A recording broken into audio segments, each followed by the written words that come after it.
oh cristianos, niños y adultos, mujeres y hombres creyentes, hermanos míos, en la fe de Jesucristo, que vuestro espíritu responda en este momento. Pido sacerdotes que estén crucificados, pensando únicamente en Dios, en Cristo, en la cruz. Es esto lo único que busco, pensando únicamente en la gloria de Dios. El corazón anhela verdad y belleza. Dios se la concede. Los hombres tenemos que trabajar para encontrarla tal como está. El aire, la tierra, el agua están llenas de amor. El amor de Dios. El combate por la justicia y la paz dentro del sentido cristiano de la vida será el primer fruto de un amor que comienza.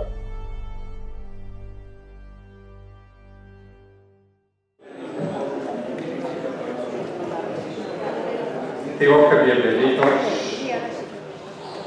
al último acto programado para este segundo día del cursillo de liturgia. Saludo con afecto a nuestro obispo don Juan Antonio, al arzobispo metropolitano Monseñor Jesús Sanz, a Monseñor Julián López, obispo de nuestra querida hermana diócesis de León, a don Manuel Sánchez, obispo de Santander, a don Rafael Palmero, obispo emérito de Orihuela, Alicante, y a Monseñor Santiago Calvo, canónigo de la Catedral Primada de Toledo.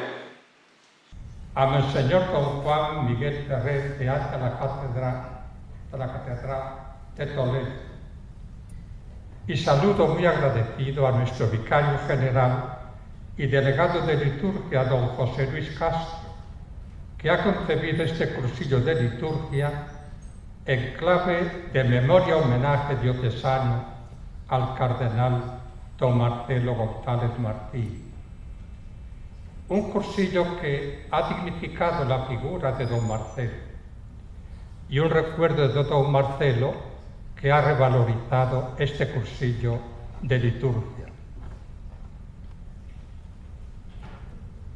Saludo a los sacerdotes, a los miembros de vida consagrada, a los seminaristas, con sus rectores, señoras y señores. Perdura entre nosotros la frase rotunda con que don Marcelo, con su grave y potente voz, cerró aquel 19 de marzo de 1961 la alocución de la celebración de su entrada en esta diócesis de Astorga, a la que había llegado acompañado de cientos de feligreses y de amigos de su diócesis de origen. Adiós, hijos de Valladolid. Con vosotros me quedo, hijos de Astorga. Y aquí estuvo físicamente hasta febrero de 1966. Y aquí siguen viviendo muchas de sus obras apostólicas, muchos de sus dichos, de sus escritos, muchas de las personas, particularmente sacerdotes, que fuimos modelados por su palabra y su ejemplo. Y sobre todo, aquí perdura su memoria, los recuerdos de su persona que siguen flotando en la conciencia humana y creyente de quienes lo conocimos. Esas sus presencias son las que justifican estos eventos que festejan como una gracia del cielo su nacimiento en Villanubla hace 100 años. Y esas sus presencias son las que vienen como bálsamo o vitamina reconstituyente cuando necesitados estamos de levantar los ánimos en tiempos de nieblas, tanto matinales como vespertinas, en momentos difíciles de muchas, acaso excesivas, transiciones, como decía el mismo don Marcelo. Con sus 43 años, el obispo más joven de España, lleno de vitalidad y energía, radiante de esperanza, cargado de experiencias materiales y espirituales, entraba en la diócesis de Astorga para ejercer el triple munus: santificar, enseñar, regir, que la Iglesia de Cristo le confiaba. El mismo don Marcelo diseñó los perfiles de su identidad en uno de sus sermones pronunciado en la iglesia de San Benito de Valladolid: sacerdote de Jesucristo, ministro del Evangelio, con todos los valores que la vida y la doctrina de Dios hecho hombre encierra, al servicio de todo hombre y de todos los hombres. Nada se entiende en la biografía de don Marcelo si a las claves de lo que dijo e hizo no se les antepone la docilidad al Espíritu de Dios, que es como el diccionario en el que todos los términos tienen su explicación. De esa profunda fe brotó la lucidez y la valentía con que afrontó la nueva singladura que había de hacer al viento del Espíritu. Imposible meter las huellas marcadas por don Marcelo a su paso por la diócesis de Astorga en el corto tiempo de que disponemos. No lo intento. Para entender a don Marcelo hay que tener una clave que no es solo oratoria. Hablaba con hondura, con unción y con arte, ni su claridad de mente, sino principalmente su corazón, su amor a los pobres, a los desvalidos, a los desheredados, que se manifestó en múltiples obras sociales y culturales. Es providencial constatar cómo el ministerio pastoral de don Marcelo en Astorga coincide prácticamente al minuto con la convocatoria y la celebración del Concilio Vaticano II, en el que tuvo destacadas intervenciones, una de las cuales, nos lo recordaban, fue elogiada públicamente por el Papa, hoy Beato Pablo VI. En la cuarta sesión del concilio, el semanario diocesano Día 7 envió a don Rafael Palmero como corresponsal ante el concilio, y don Santiago Calvo permaneció con don Marcelo las 4 etapas del concilio. Aún estábamos muy lejos de la Iglesia de los pobres, de los documentos de Medellín, Puebla y Aparecida, y también distantes de la etapa de la mayoría de edad de los seglares y del protagonismo que se les había de reconocer en la evangelización del orden temporal como fermento en la masa, lejos también de la Constitución Lumen Gentium, del Decreto Apostólica Gatuositate y de la exhortación apostólica Christi Fideles Laeti. Pues he aquí que don Marcelo eligió para su escudo episcopal este lema: Pauperes evangelizantur, los pobres son evangelizados, y eligió determinados símbolos en su escudo: la cruz de la acción católica y las ardientes llamas del símbolo de Cáritas Internacional. Don Marcelo mismo dirá a este propósito que en esos anagramas estaba resumido el programa de su actuación, tanto con vistas al pasado como en la proyección hacia el futuro, y añadirá él: mi escudo episcopal es ambicioso y me obliga a mucho. Fue siempre fiel a la Iglesia, a ella entregó sus mejores energías, con ella se encontró en Valladolid, Astorga, Barcelona y Toledo. Estuvo prendado de la belleza de esta iglesia que, aunque peregrina, él reconocía estar ya llena de hermosura y grandeza en la diversidad de diócesis, carismas, ministerios, movimientos, asociaciones, obras sociales y educativas. Su gran pasión fue siempre la Iglesia, servidora de los hombres. Estuvo siempre, como centinela en la noche, en vela para alertar de lo que llega como amenaza, para negar o tergiversar la verdad a la que rendía un culto casi doloroso. ¿Cuántos pronósticos hechos por don Marcelo de futuro de hace muchos años se han convertido hoy en diagnósticos certeros y preocupantes del momento presente? Nada ni nadie quedó fuera de sus preocupaciones y de sus ocupaciones. Todavía hoy nos deja asombrados cuando pasamos revista a la parte más visible de su quehacer episcopal, que son las obras externas que él acometió. A la atención de la dimensión humana de los sacerdotes, dedicó la construcción, restauración y mejora de muchas casas rectorales y de modo especial la puesta en marcha de la casa sacerdotal, dotada de los adelantos máximos en aquellos tiempos.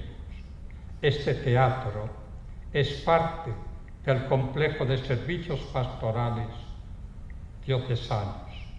Sus cartas pastorales sobre los seminarios menor y mayor recogen los desvelos y sueños ambiciosos de don Marcelo para nuestros seminarios. Cuidó apasionadamente las relaciones de la fe con la cultura, siempre en busca de la oferta humilde y rigurosa del Evangelio con los lenguajes y categorías contemporáneas.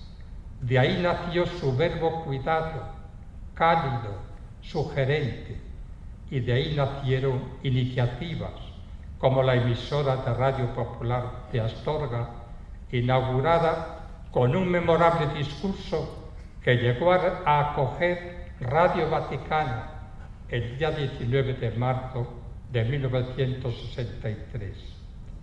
Facilitó, venciendo los muchos y serios obstáculos, la construcción, dotación y apertura de 4 colegios diocesanos: Juan XXIII en Puebla de Sanabria, San Andrés en Vega de Espinareda, Pablo VI en La Rúa y San Ignacio en Ponferrada.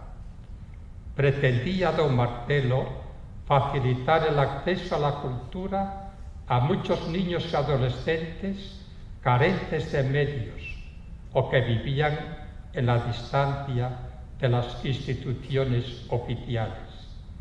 Dotó de capacidad y eficacia a Cáritas Diocesana de Astorga, pionera y referente entre las diócesis de España. Don Marcelo rescató del olvido la comarca deprimida de la Cabrera e implicó con su capacidad de arrastre a las autoridades provinciales y nacionales. Astorga cuenta con una obra de caridad social que en su mismo nombre es ya un monumento duradero y perenne a la celebración del Concilio Vaticano II y a la figura del Papa pronto San Pablo VI.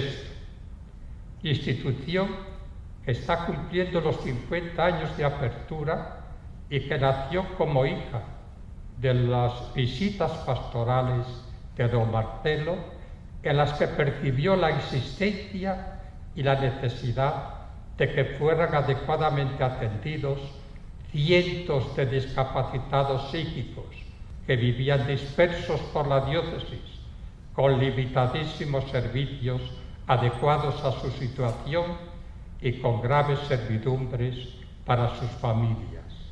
Es el Colegio Ocupacional Santa María, Madre de la Iglesia, familiarmente para nosotros, Cosamay. de don Marcelo recibí la imposición de manos y la unción de las mías en la ordenación sacerdotal. Él firmó los primeros nombramientos de mi ministerio sacerdotal. Confieso sin pudor y sin recato alguno mi admiración y mi cordial gratitud que expreso con las palabras que escribió hace años Monseñor Jesús San Montes, arzobispo de Oviedo, reconociendo también él el benéfico influjo que recibió de don Marcelo. Fui bendecido con su afecto paternal, sus consejos personales, con su magisterio que me sigue acompañando y con el precioso testimonio de esa triple filiación de quien ha sido un gran hijo de Dios, hijo de la Iglesia e hijo de su tiempo.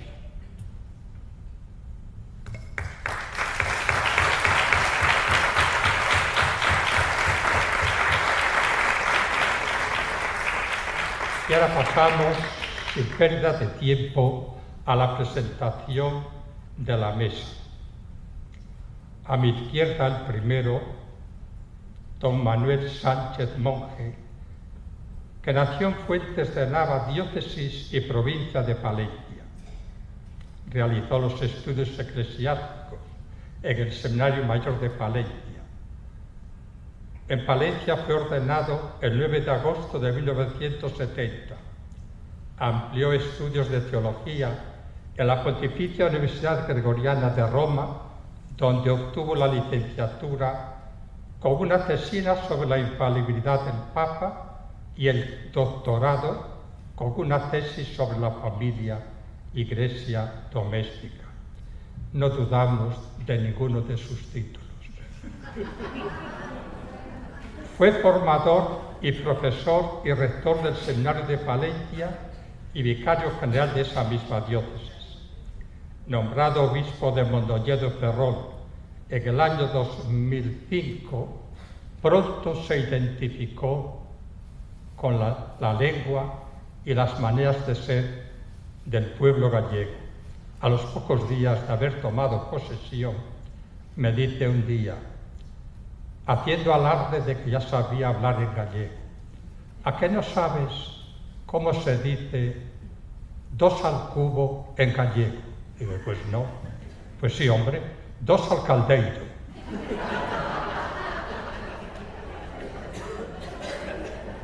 Es autor de varias obras sobre temas eclesiológicos, sacramentales y de espiritualidad.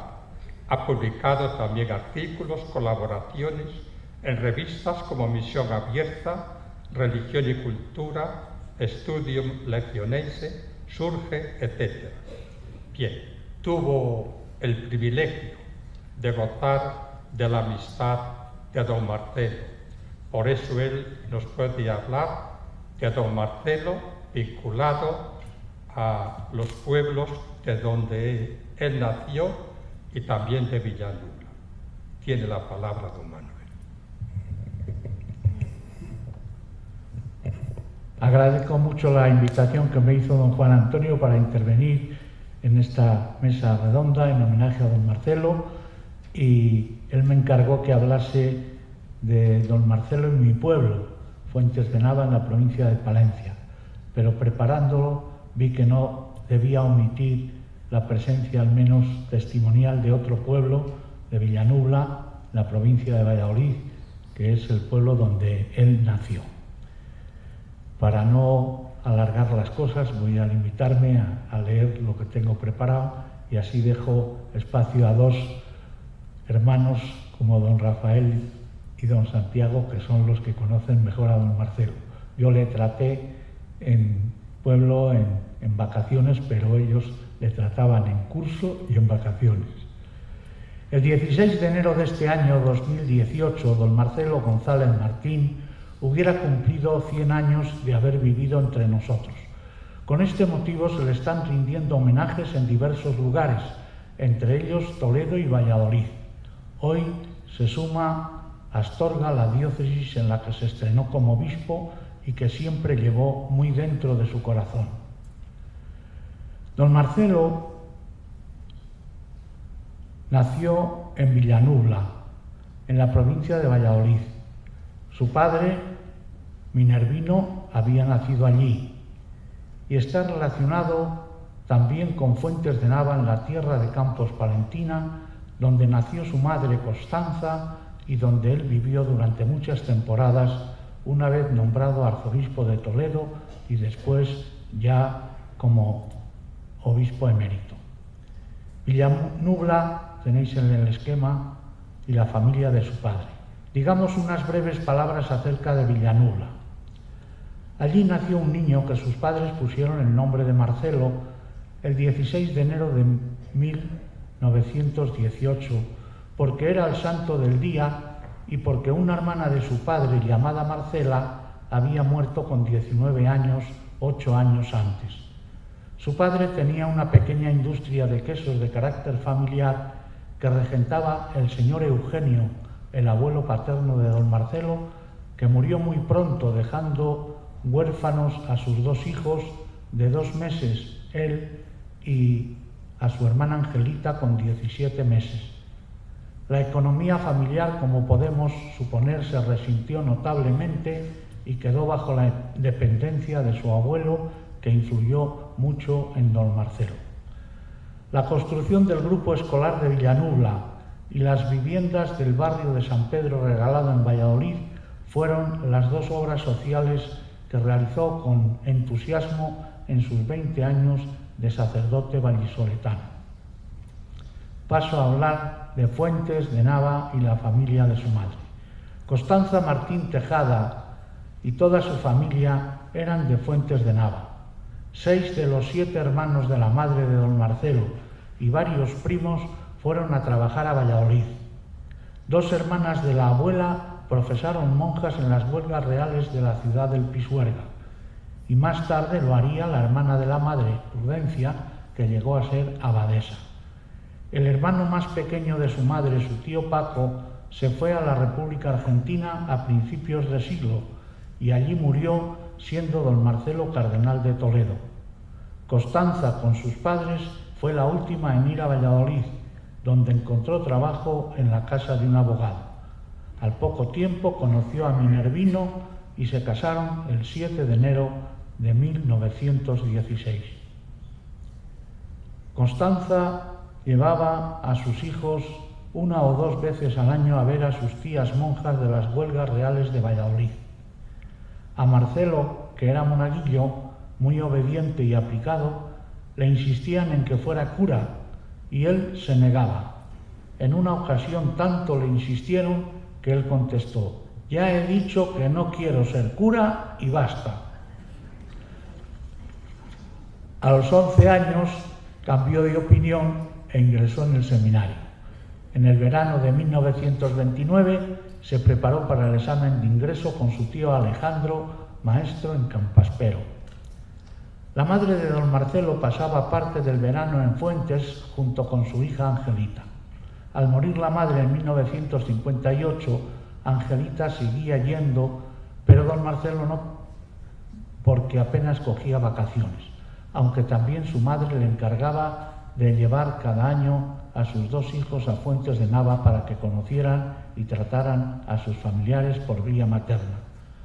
A Marcelo le animaban para que fuera monaguillo, pero él no se decidía, porque a lo mejor, decía él, la misa de Fuentes no es como la de Villanubla. El amor a la villa y parroquia de Fuentes de Nava se lo inculcó a don Marcelo su madre, que desde que era pequeño lo llevaba de la mano a visitar a la Virgen de los Remedios en su ermita. Su amor a la Madre de Dios era tierno y entrañable. Tras una breve estancia como formador en el seminario menor como profesor de latín, porque terminó la licenciatura en comillas a los 22 años y no podía ser ordenado sacerdote por ser joven, el 29 de junio de 1941 fue ordenado sacerdote en el Santuario Nacional de la Gran Promesa, hoy Basílica Nacional de la Gran Promesa de Valladolid. El 5 de julio celebró su primera misa en Villanubla y en ella participaron algunos parientes de Fuentes de Nava, que llevaron como obsequio 2 pollos de corral, 2 docenas de huevos, un queso y una cesta de pastas caseras. No daba para más la economía de posguerra. En 1943, 2 años después de ordenado sacerdote, celebró su primera misa en Fuentes de Nava y predicó una homilía que fue leída in memoriam por don Santiago Calvo en el año 2009. Su primer nombramiento como sacerdote fue capellán de las monjas dominicas de Santa Catalina y cura encargado de Arroyo de la Encomienda. En el verano de 1943 se trasladó a vivir en Valladolid en un piso alquilado con su madre y con su hermana. La casa nueva en Fuentes de Nava. Es muy bonito el por qué don Marcelo terminó aterrizando en Fuentes de Nava. Don Marcelo, que promovió casi 1000 viviendas para personas necesitadas, nunca tuvo casa propia. Los miembros del patronato San Pedro Regalado, que construyeron las viviendas en ese barrio de Valladolid, quisieron construirle una o comprarle un piso cerca de la catedral, ya que era canónigo en aquel tiempo. Don Marcelo se negó, alegando que no podía dar motivo a que algunos dijeran que se había aprovechado del dinero pedido para los pobres para hacerse una casa para él. Estando de arzobispo en Barcelona, el matrimonio formado por don Federico Vallet, recientemente fallecido, y doña Nuria Barceló, le ofrecieron construir para él una vivienda donde él quisiera. Pero don Marcelo les agradeció el ofrecimiento y se negó a aceptarlo, insistiendo en que él no necesitaba casa. El matrimonio, como podéis comprender, salió un poco defraudado de esta entrevista y este ofrecimiento que le habían hecho, y se lo comentó a los secretarios del arzobispo, a don Santiago y a don Rafael, y les aconsejaron que la próxima vez emprendieran un camino distinto. Le tenían que hablar de que si fallecía él antes que su hermana, ¿dónde iba su hermana? Que no tenía casa, ni viña, ni hogar. Así se lo expusieron en el segundo intento y don Marcelo aceptó y hablaron de construirla en Villanubla, en Valladolid, en Palencia, en Fuentes de Nava, a lo que don Marcelo sentenció: donde diga mi hermana, puesto que es para ella. Y su hermana se inclinó por Fuentes de Nava porque allí tenía unas buenas amigas. El matrimonio catalán les hizo la casa en ese pueblo de la provincia de Palencia y desde el verano de 1972 allí pasaron sus vacaciones en Navidad, Semana de Pascua y verano, y allí fallecieron los dos. Angelita murió en Fuentes de Nava el 1 de octubre del año 2000. Hoy día la casa pasó a ser propiedad del Obispado de Palencia, porque así lo dispuso Angelita, y en ella vive el párroco de la villa y se usan sus salas para la catequesis, y sin renunciar nunca a su condición de vallisoletano e hijo de Villanubla, supo amar a Fuentes porque ese amor se lo había infundido la sangre materna. ¿Qué hacía don Marcelo cuando iba a Fuentes y los últimos años que pasó allí? ¿A qué se dedicaba? Por la mañana, después del espacio de oración y del desayuno, solía leer los periódicos y trabajar en la preparación de alguna carta pastoral o conferencia que iba a pronunciar en fechas inmediatas. Al mediodía celebraba la Eucaristía. Por la tarde podía dar un pequeño paseo, muy frecuentemente hasta la ermita de la Virgen de los Remedios, o salir por ahí a algún pueblo, al campo abierto, para pasear y disfrutar de la temperatura y del paisaje. Después de merendar se reunían las tertulias diarias con algunos sacerdotes y seglares de Fuentes de Nava. Con los otros, los sacerdotes, revivía y compartía hechos y acontecimientos que en su dicción tan pulcra, siempre preciosa y exacta, nos embelesaban a todos. Don Ángel de la Torre, hoy deán de la Catedral de Palencia, don Saturnino Asensio, párroco emérito de Santa Clara en Valladolid, don Miguel de Santiago, sacerdote periodista, los sucesivos párrocos de Fuentes, don Luis García Moro y don Joaquín Camina Villa, juntamente con un servidor, disfrutamos de su conversación amena en sabrosas tertulias. También tenía mucho trato y tertulias diarias con las amigas de Angelita, como Eurosia, y las hermanas Pega, Goya e Inés, y algunos vecinos de Fuentes, como León, José María Lerma, Julián Martín, etc.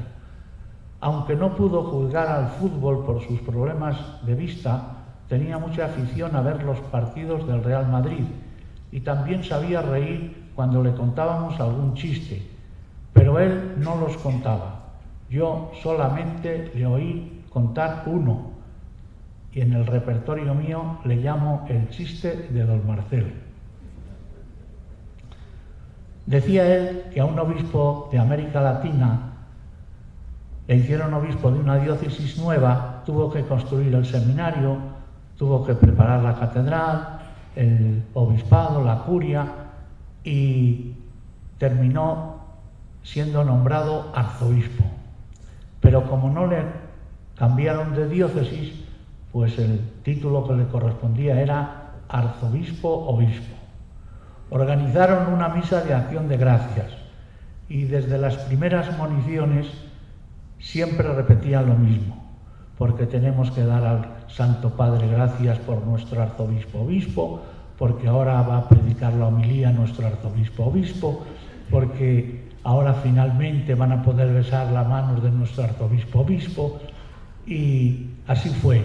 Estaba en pleno besamanos cuando llega una señora, se planta delante de él y le dice: ¿así que usted es arzobispo-obispo? Dice: sí, señora, para servir a Dios y a usted. Dice: pues servidora igual. ¿Cómo? Dijo el arzobispo: ¿también usted es arzobispo-obispo? Dice: no, yo soy Filomena Mena.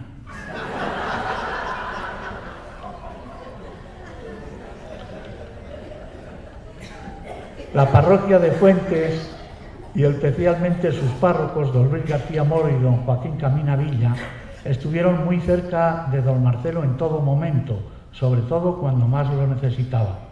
El cardenal primado conoció muy bien a nuestra gente porque era la suya, castellano como era. Valoró y gozó su patrimonio histórico-artístico recorriendo una a una las iglesias que no entraban en las rutas turísticas. En la homilía del día de la fiesta del patrón San Agustín, que don Marcelo predicaba año tras año, siempre hacía un recorrido por los acontecimientos que había vivido el pueblo a lo largo del año y tenía un recuerdo para aquellos hijos de Fuentes que por unos motivos u otros se hacían acreedores de él. Algunas veces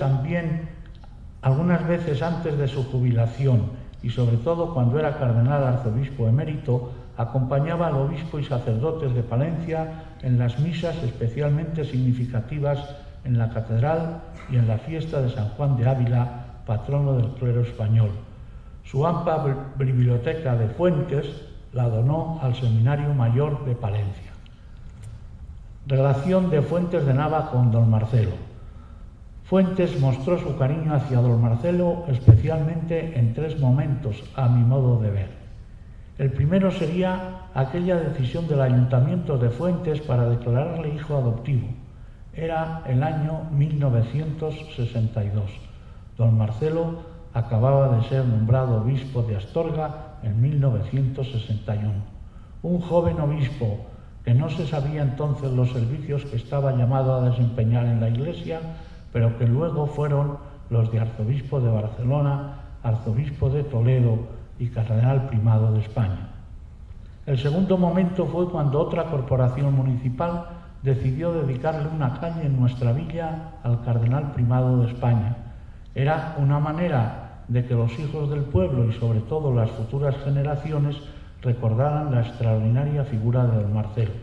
Por fin, como último momento, quisiera evocar aquel aplauso cerrado que todo el pueblo le otorgó cuando sus restos mortales en agosto del 2004 salieron de su casa para llevarlos a Toledo, donde tendrían lugar sus honras fúnebres. Eran aplausos que más que de las manos salían del corazón y que encerraban en su interior el cariño de todo un pueblo. ¿Cómo era don Marcelo? Desde lo que yo le he podido conocer y tratar, don Marcelo, cardenal, primado de España, era castellano por los 4 costados, hombre de una sola pieza, sincero, trabajador, amigo leal, acostumbrado al sacrificio, enemigo acérrimo de la falsedad y de la componenda, con el corazón siempre abierto para querer con amor de padre y de madre a la vez. Por donde quiera que pasó, fue dejando huellas indelebles de su acosada personalidad, rica y enriquecedora. Es verdad que en un primer momento imponía respeto, pero luego daba mucha confianza. Era muy inteligente y sabía cómo tratar a la gente teniendo en cuenta sus características. Quienes hemos conocido de cerca a don Marcelo hemos podido ser testigos de cómo era de esperar de su fe arraigada.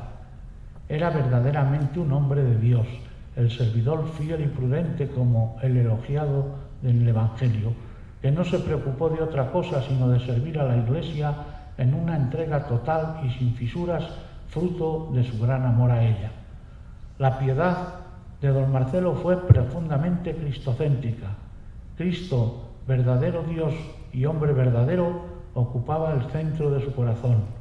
Su devoción tierna y recia a la vez a la humanidad de Cristo era seguramente herencia de Santa Teresa de Jesús, la mística española a la que él tanto amaba. Y también era bien patente su amor a la Virgen en diversas avocaciones, de la Encina, del Montserrat, del Sagrario, de los Remedios, etc.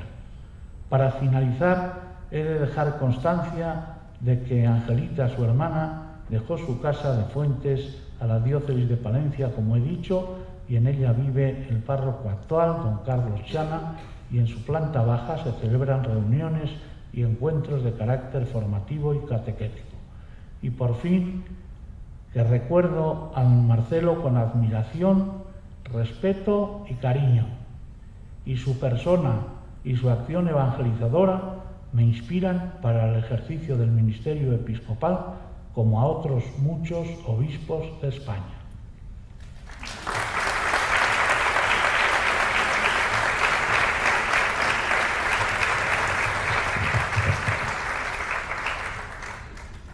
Para hablar de don Marcelo como sacerdote y obispo, tenemos con nosotros a nuestro querido don Rafael Palmero Ramos.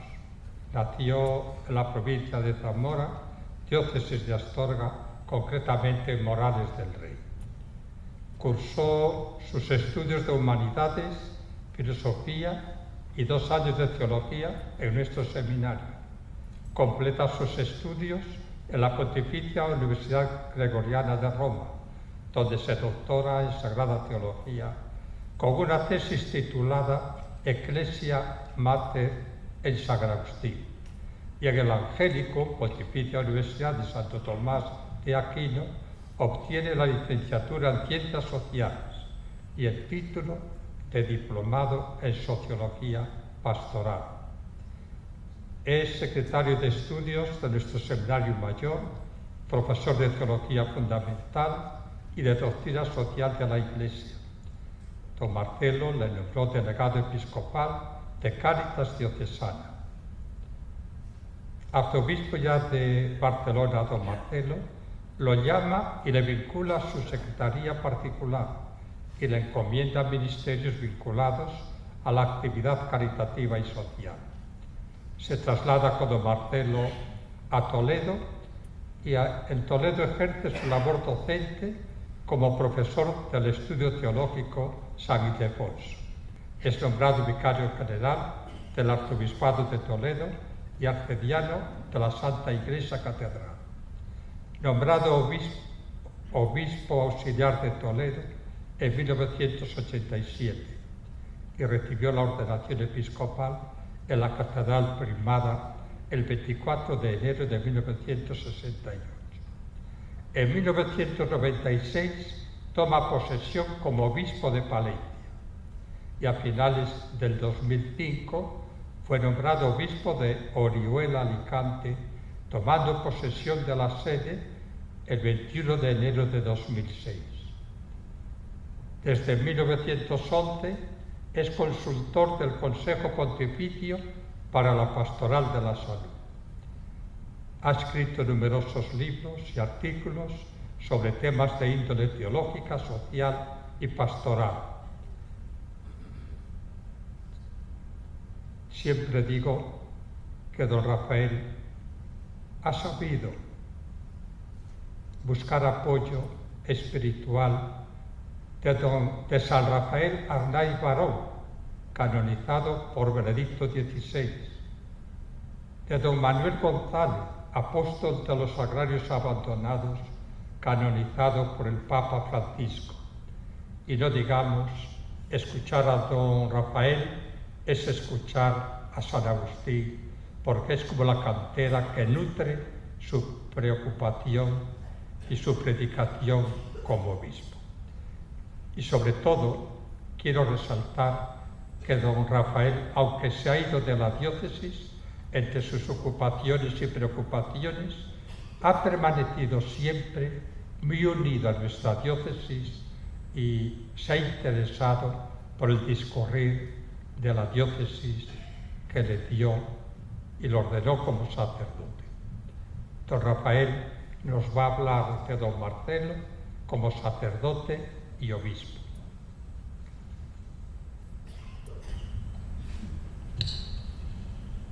Buenas tardes a todos y muchas gracias a todos también, comenzando por el señor obispo y por todos los que tenéis la amabilidad de escuchar, a pesar de que estaréis ya un poco cansados. Yo os voy a ofrecer una espiga dorada con granos de trigo que constituye un poco la figura de don Marcelo, sacerdote y obispo.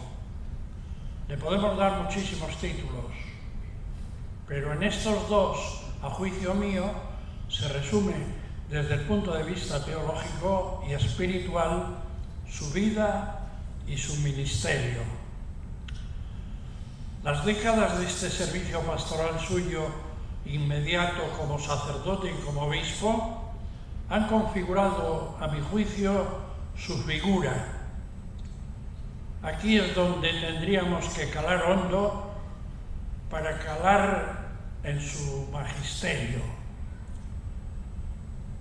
Don Santiago conoce tanto o mejor que yo, por supuesto, porque lleva más años a la sombra de don Marcelo, que esta figura puede resumirse perfectamente en estas palabras: don Marcelo, sacerdote y obispo. A mi juicio, don Marcelo proyectaba su mirada en Jesucristo, buen pastor, sacerdote. Quería ser, a imitación suya, un buen pastor como sacerdote. Y quería que sus sacerdotes lo fueran. Y quería que los seminaristas se prepararan para serlo. De tal manera que dedicó muchísimas energías a este papel. Por eso vamos a situarnos de entrada en don Marcelo en el seminario de Astorga, don Marcelo en Barcelona, seminario, y don Marcelo en el seminario de Toledo. En la fiesta de San José del año 1961, San José es el día del seminario, don Marcelo toma posesión de la diócesis de Astorga.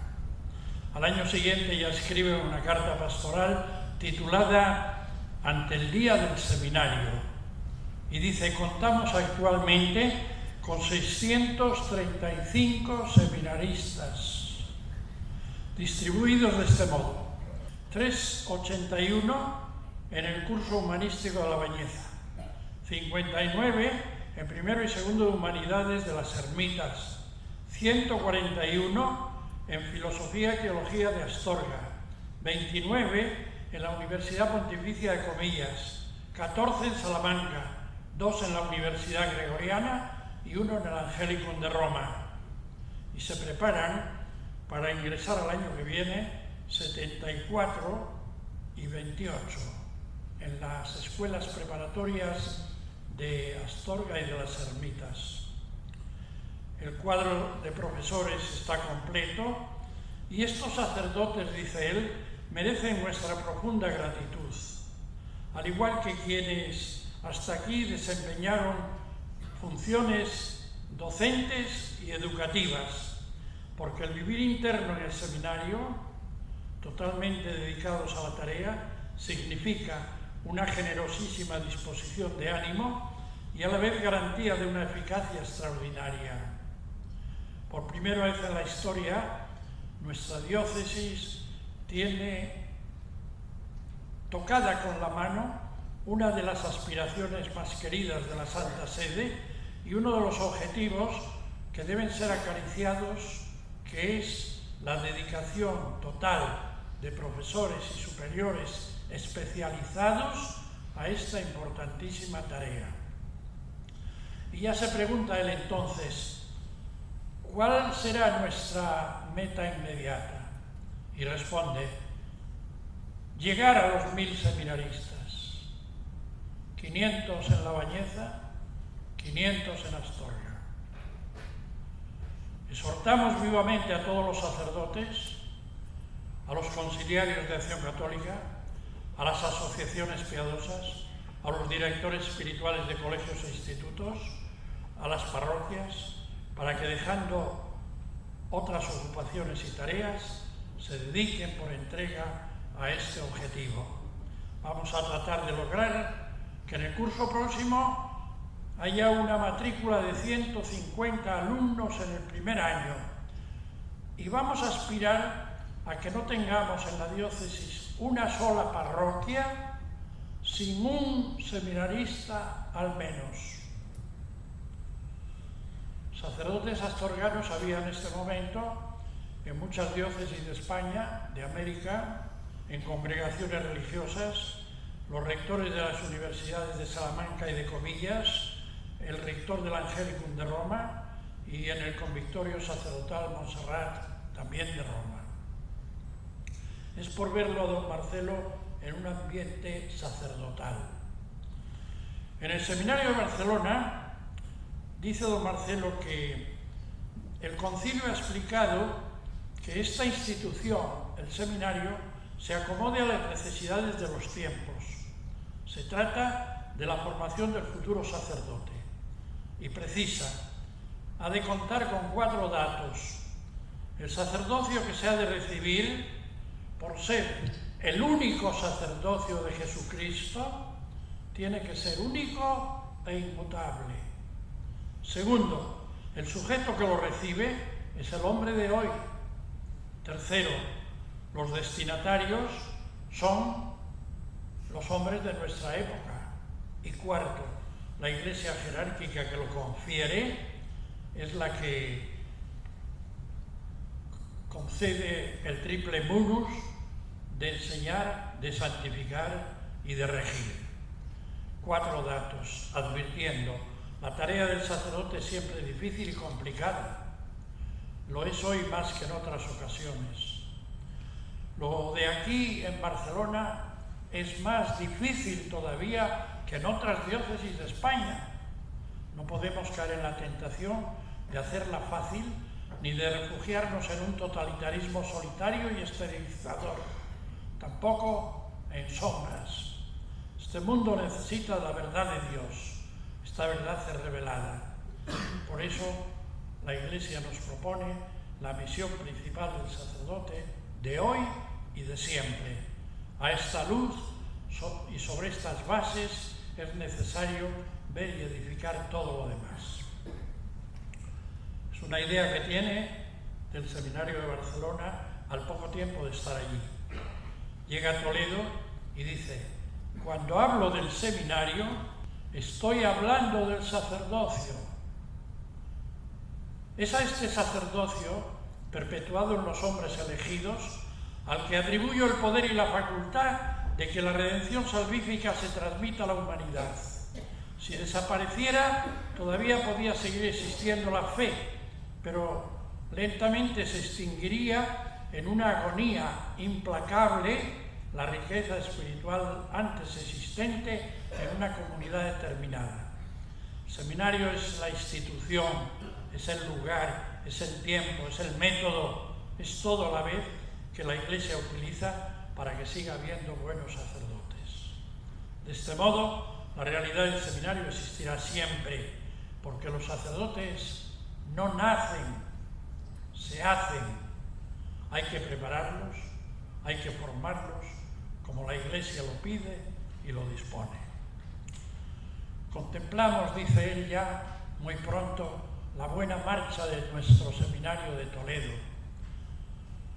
El aumento del número de alumnos, el nivel académico logrado, la aceptación y aplicación de los criterios de vida interior espiritual, la oración, la penitencia, la obediencia, el amor a la Iglesia, la caridad fraterna, todo hace que nos dispongamos a preparar unos hombres que han de contribuir cada vez más y mejor a hacer lo que la Iglesia Madre quiere hacer con sus sacerdotes. Queridos seminaristas, les dice, os quiero gozosos de sentiros llamados por Cristo, fuertes pero no petulantes, capaces de discernir y criticar, no enfermizos criticones, dispuestos a nadar contracorriente, cuando sea menester, amantes del silencio y la oración, para poder ser más fecundos en el apostolado ahora y eficaces educadores de la fe mañana en la comunidad evangelizadora. Para ellos y para el seminario como institución, pido una vez más colaboración a las comunidades religiosas, a los fieles de la diócesis y vuestras súplicas que sigan iluminando los pasos de todos con la ayuda económica para hacer frente a los gastos que continuamente aumentan. Yo recordaría sencillamente un par de textos fundantes. Para hacer viable la continua donación del amor de Cristo a los hombres, es indispensable el ministerio sacerdotal. Hablando en términos personales, son indispensables los sacerdotes, sucesores de los apóstoles, ministros, hombres consagrados, que perdonan los pecados, que predican la palabra. En esto consiste la identidad personal.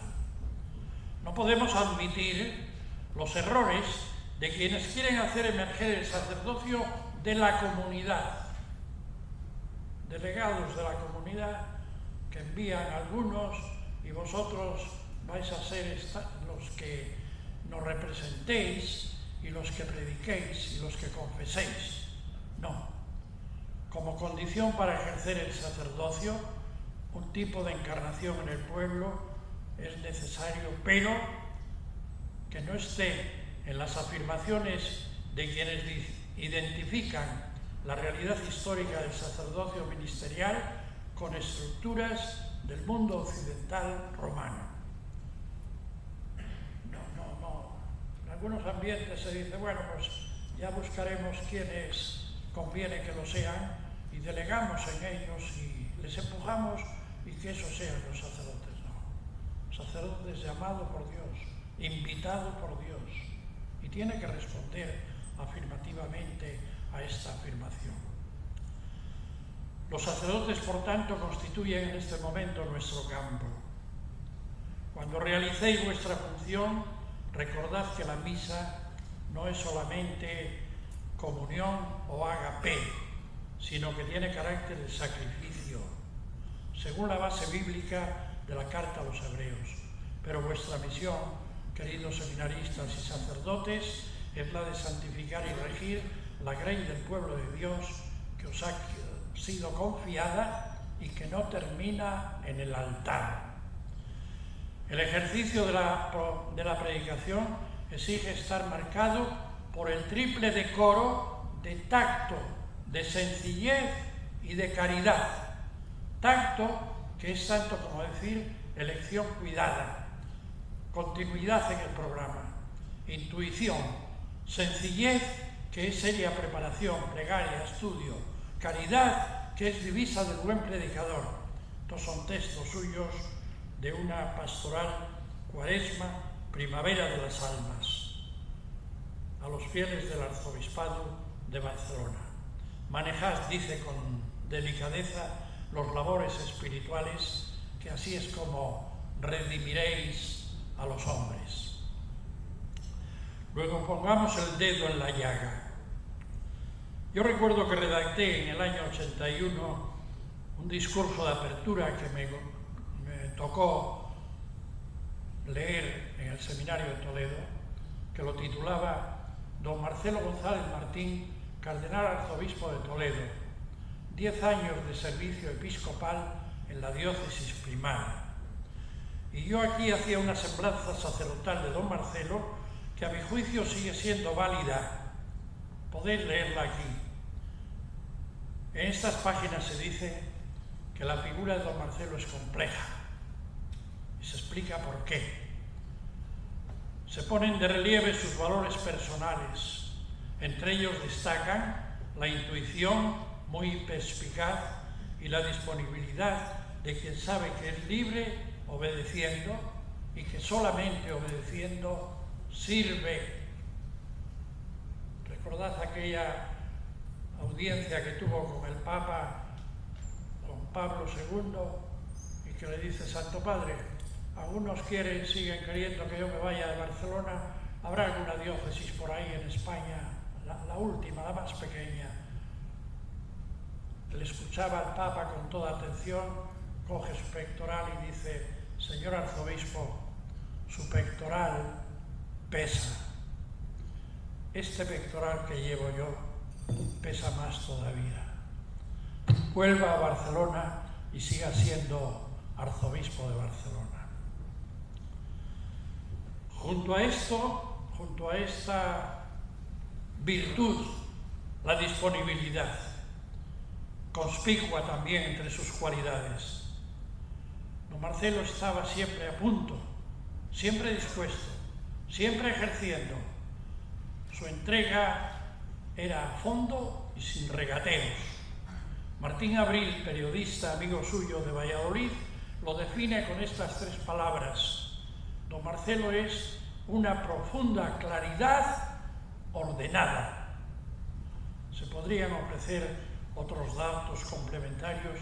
Yo los he ofrecido en el encuentro que hemos tenido también en Toledo hace un par de semanas, muy semejante a este, que luego Internet lo titulaba de esta forma curiosísima: un nuevo concilio toledano. ¿Por qué? Porque allí nos habíamos reunido bastantes obispos de los que estamos aquí y otros, alumnos todos de don Marcelo, o si no alumnos, por lo menos que hemos convivido con él. Y aquí, al final de la pequeña memoria que hace, hablando de cada uno, de don José Ignacio Munilla, de don Ángel Rubio, de don Ángel Sáenz Meneses, de don Salvador Cristau, del arzobispo de Oviedo, don Jesús Sanz, de Ángel Fernández Collado, que ahora va a la diócesis nueva junto a Alicante, y el párrafo último que dice que estaba también don Rafael Palmero, obispo emérito, que ha dicho, que ha escrito: don Marcelo fue un hombre fundamentalmente leal, entregado en alma y cuerpo a la Iglesia, que consideraba que el sacerdote es pastor y no camarada en el camino. Es un hombre de fe con corazón de niño. No fue progre en Valladolid, ni fue carca en Toledo. Fue solo sacerdote, siempre sacerdote y sacerdote en todo. Yo creo que esto es lo que define muy bien a don Marcelo.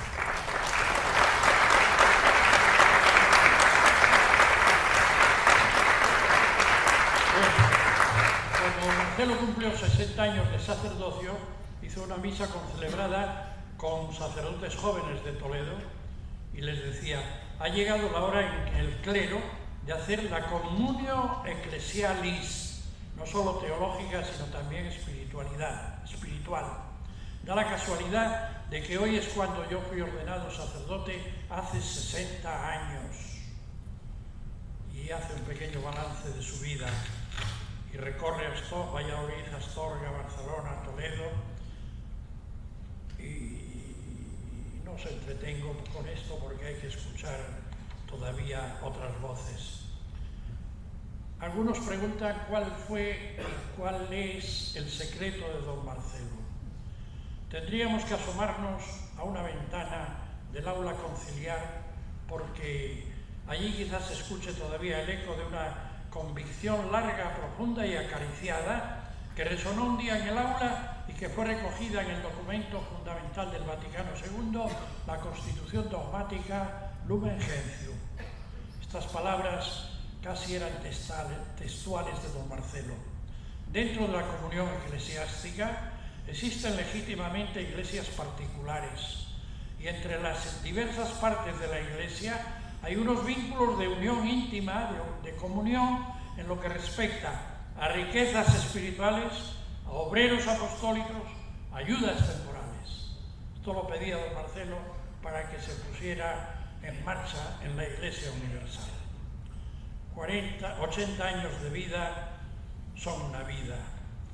Un sacerdote de Guadalupe, extremeño, le escribió a don Marcelo en cierta ocasión estas palabras: el camino sea de paz, los caminantes de amor, Santa María nos guíe en el nombre del Señor, y el camino que hoy hacemos nos enseñe otro mejor.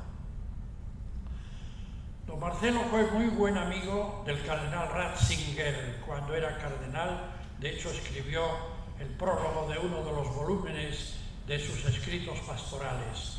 Allí hay este párrafo: la piedad eucarística nos lleva a una devoción cristológica de inmediatez. Por eso la devoción a Cristo Jesús, el Hijo de Dios que se hizo carne y que por ello no puede prescindir de su humanidad para no ser superficial, tiene que llevar a su corazón, al corazón de Cristo. En efecto, el corazón es lo decisivo en el hombre y lo que permite valorarlo plenamente. San Jerónimo, con gran claridad, expresaba esta idea, rica para la antropología cristiana, cuando decía: se pregunta dónde está lo principal del alma. Platón dice que en el cerebro. Cristo muestra que en el corazón. Deseo que el catolicismo español siga siendo hoy lo que siempre fue, al servicio de la Iglesia, dice el cardenal Ratzinger. Termino diciendo, por si alguno no lo sabe, que sobre la tumba de don Marcelo en la Catedral Primada de Toledo se han cincelado estas palabras que él quiso que quedaran allí en latín, pero que traducidas dicen: Padre en el Concilio Vaticano II, cuya doctrina aplicó fielmente. En tiempos difíciles fomentó las vocaciones consagradas, no solo a las sacerdotales, también las religiosas, también el matrimonio cristiano. Predicó con ardor la palabra de Dios, amó fervientemente a la Iglesia y a todos.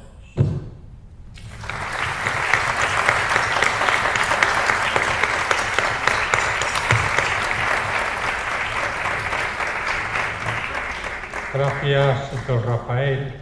Le damos la palabra a don Santiago Calvo, que nació en Cuenca de Campos, diócesis y provincia de Valladolid.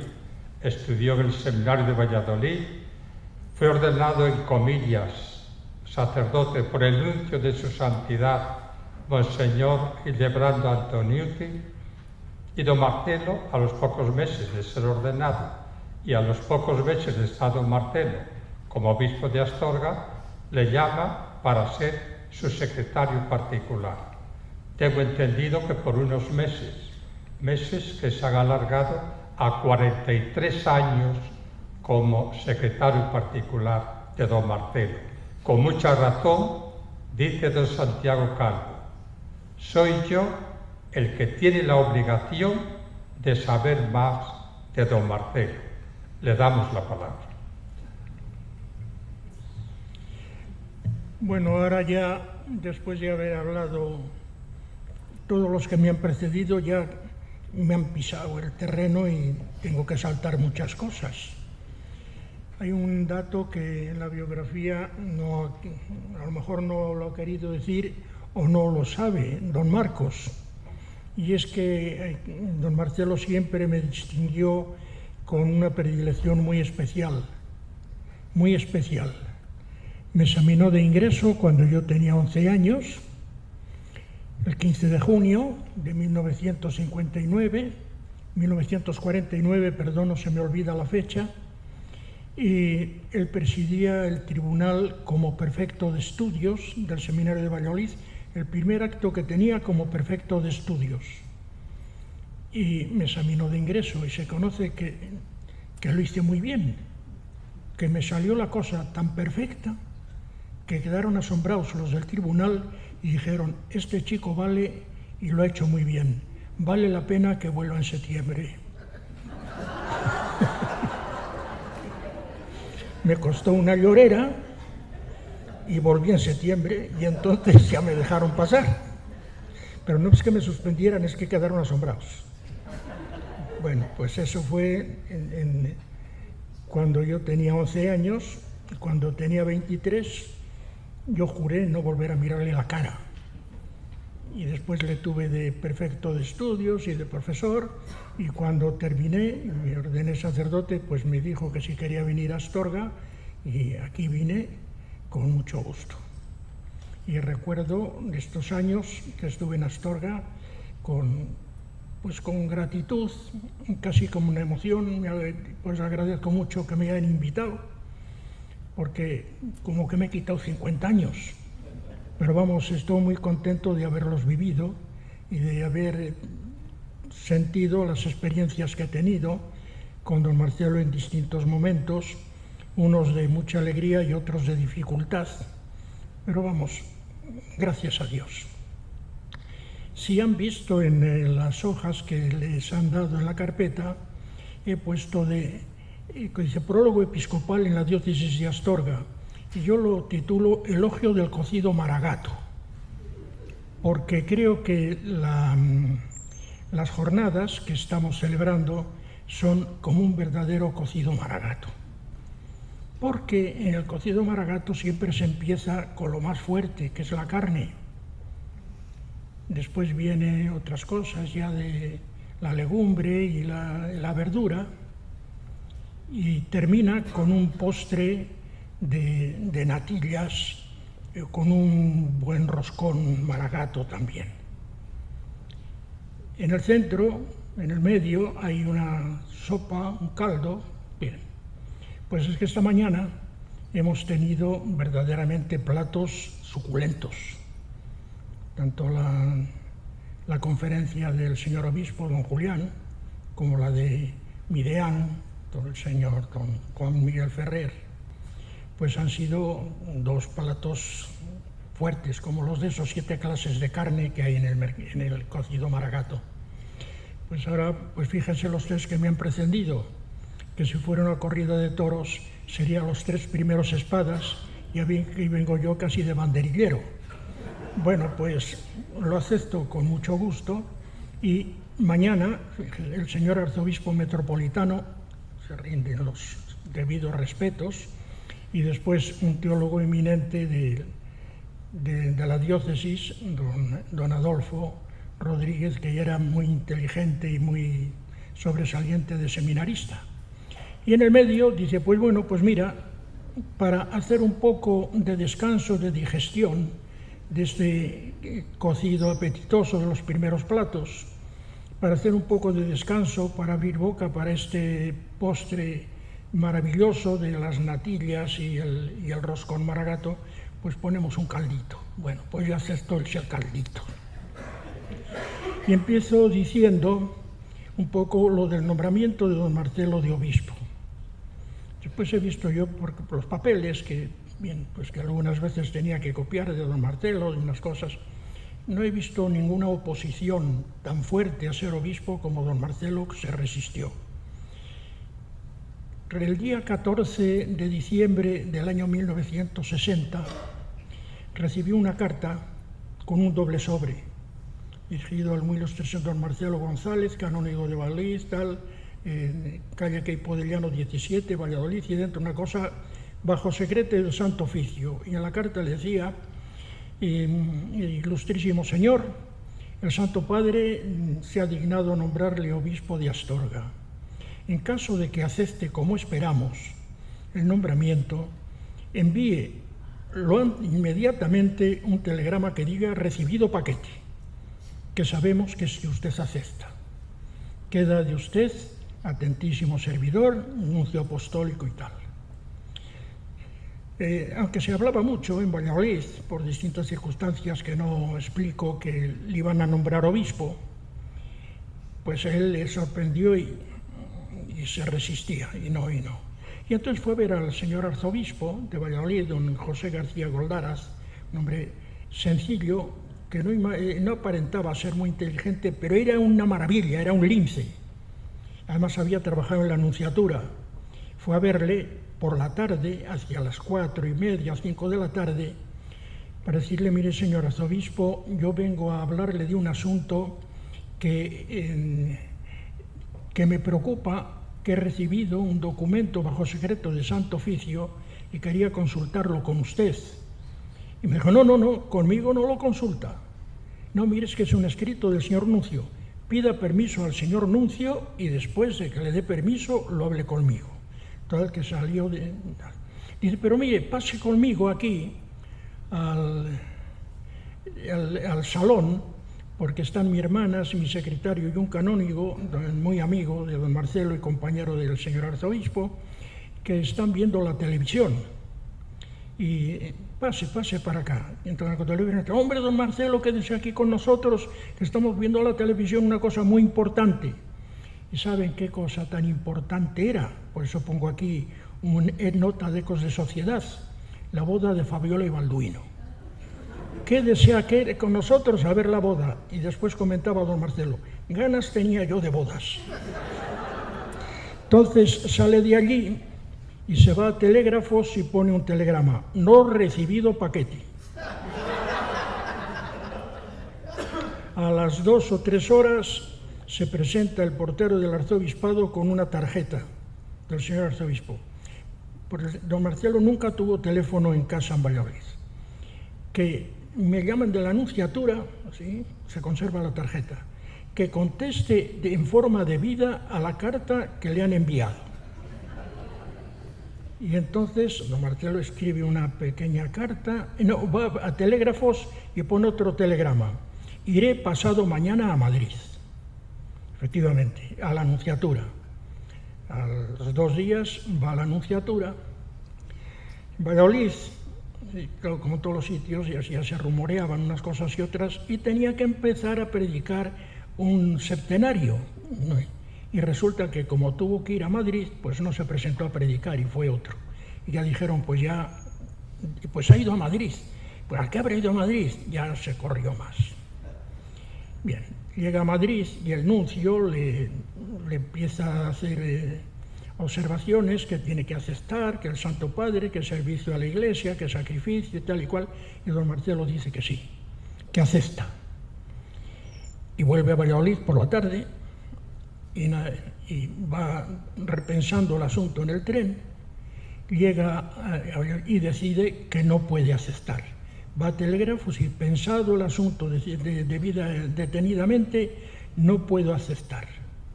Marcelo González y tal.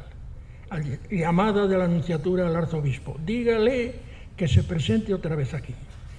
Y entonces manda una carta larga explicando por qué no puede aceptar. Y expone 4 razones.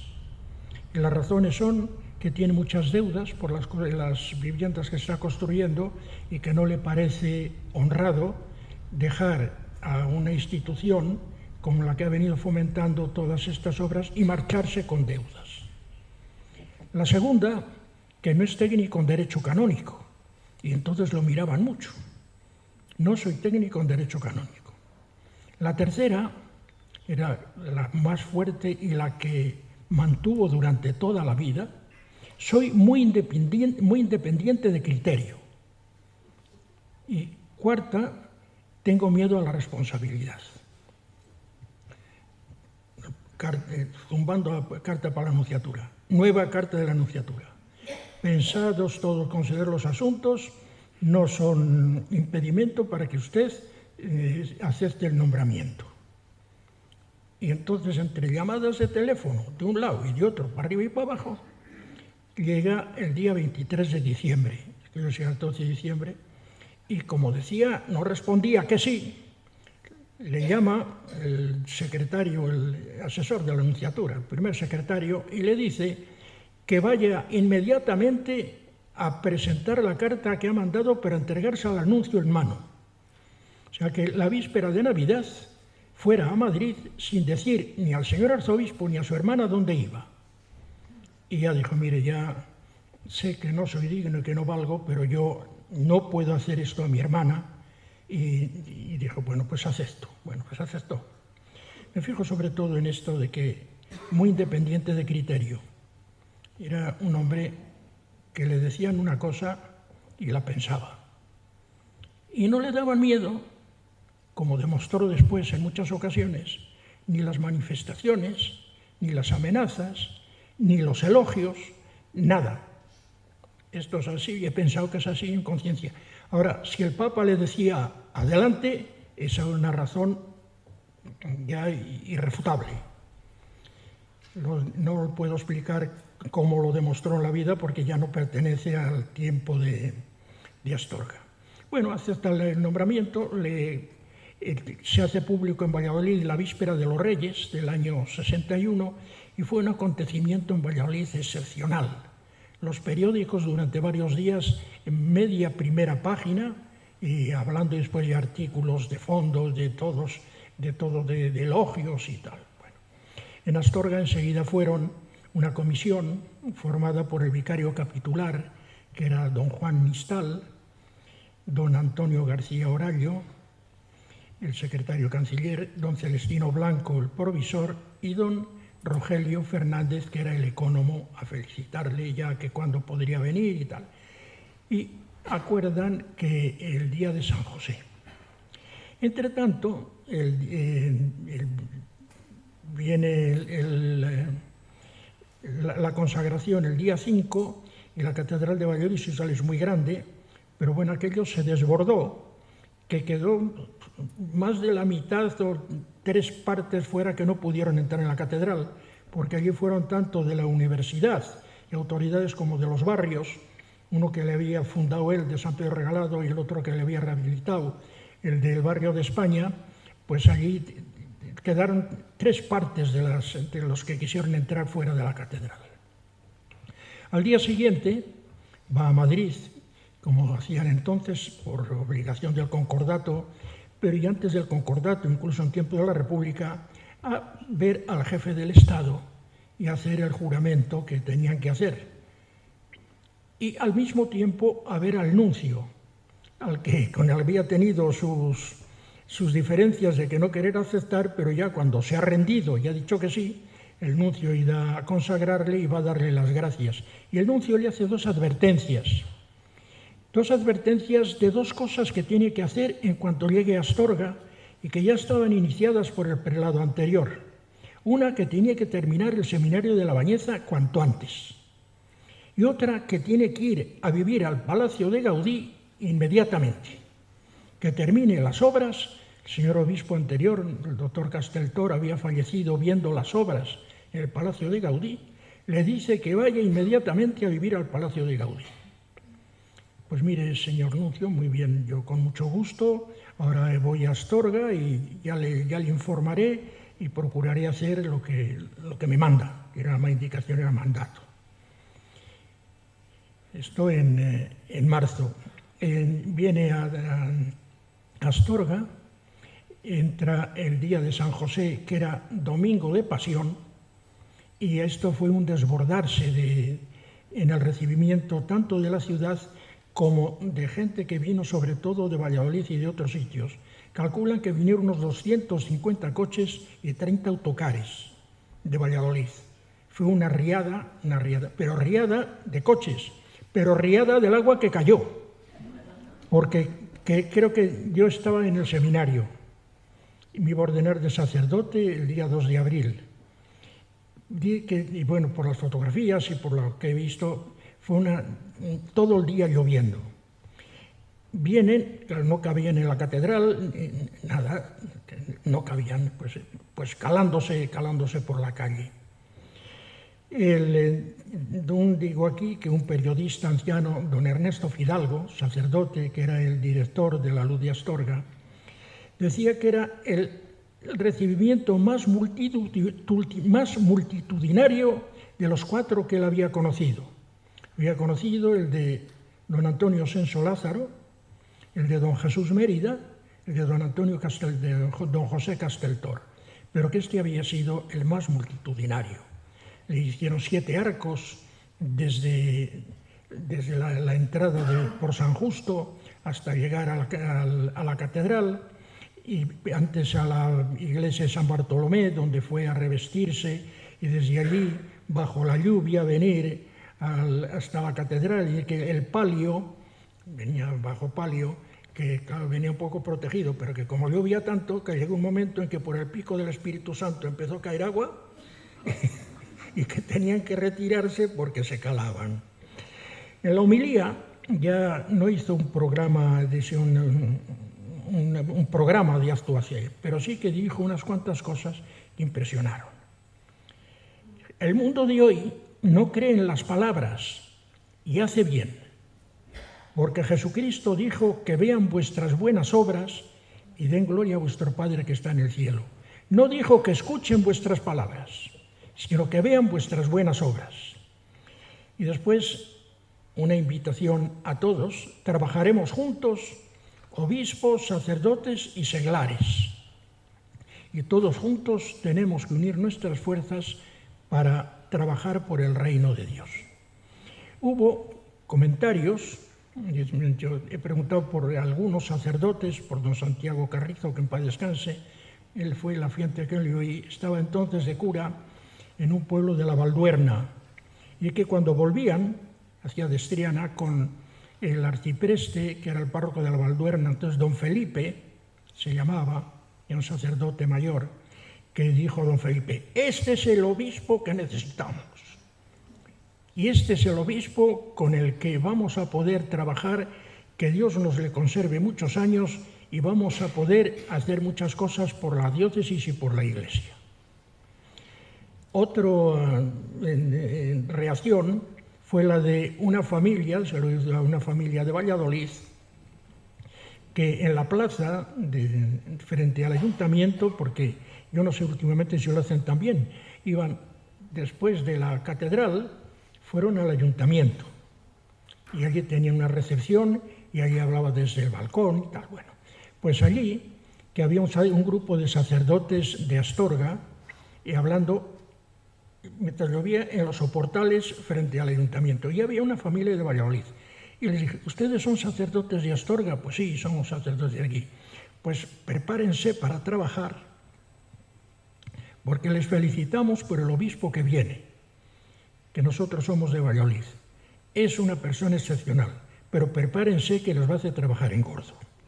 Y no se preocupen, porque va a ir el delante siempre. O sea, son reacciones de cómo fue recibido. Era el de este domingo de Pasión, al domingo siguiente empezaba la Semana Santa, y entonces es cuando ya conocen más al nuevo obispo, porque hasta entonces los obispos eran después del posconcilio, y no recuerdan que los obispos antes del concilio no predicaban, predicaba el magistral.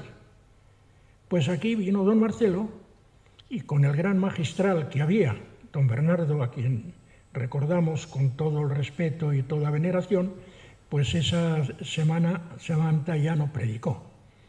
Predicó todos los sermones don Marcelo, y dijeron: pues tiene madera. Y entonces dijeron: hombre, vale. El mes de marzo. Mes de abril. A mitad del mes de abril viene a verle el subdirector general de los operarios diocesanos, señor don Eugenio Sánchez Pablos, que había sido superior de don Marcelo en Valladolid. Y viene a decirle, mira, vengo a decirte una cosa que a lo mejor te va a gustar, pero tienes que decir que sí. Los operarios tenemos que dejar el seminario ya para el próximo curso.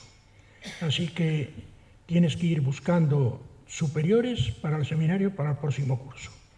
Pero hombre, don Eugenio, porque a don Marcelo le trataba de tú, y don Marcelo a él le trataba de usted.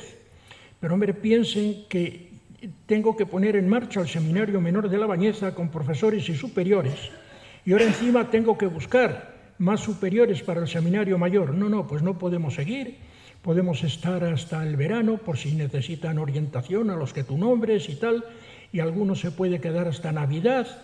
Bueno, total, que primer problema serio que se le presenta, que los operarios se van.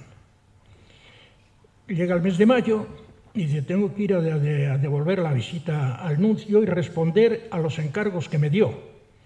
Mientras tanto, había ido visitando el seminario de La Bañeza, que estaba adelantada a las obras, pero tenía un problema gordo jurídico muy serio. Fue visitando parroquias, sacerdotes alrededor de Astorga, y fue a darle la solución. Mire, señor nuncio, vengo a decirle que ya he pensado los dos encargos que me hizo. Mire, el seminario de La Bañeza está en obras, no se preocupe, en octubre se inaugurará. Todavía no he podido buscar los profesores y superiores que se necesitan, pero esté seguro que en octubre se inaugurará. Palacio de Gaudí, ni voy a vivir ni termino las obras para la vivienda. Y eso, el nuncio sorprendido, que le demostró ya desde el principio, mire, cuando le nombraron don Marcelo tenía 42 años, entonces yo había cumplido 43. Un obispillo aquí de 43 años me viene a decir a mí que le manda una cosa y la primera cosa que me dice que es que no. No, señor nuncio. Vengo a decirle que ni voy ni iré.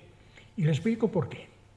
La diócesis de Astorga, que es una diócesis antigua y con una historia fantástica, y por lo que voy viendo, son unos sacerdotes extraordinarios.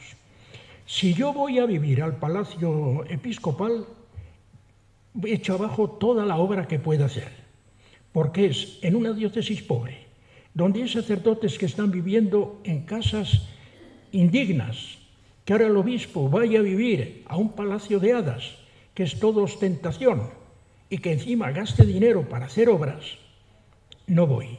Pero es que además ocurre otra cosa, que es incomodísimo para vivir. Y las habitaciones que tiene, yo no puedo subir y bajar allí. Y mi hermana, que no está bien de salud, está peor que yo. Y no puedo encerrarla en unos cubículos que son como una cárcel. Y por eso, tanto porque es imposible de vivir allí con dignidad, y al mismo tiempo por la ostentación que va a ser, no voy. Bueno, pues sí, pues tiene usted razón, y lo daré otro destino, buscaré a ver qué solución se le puede dar, ya le informaré más adelante. Bueno, y así quedó. Viene después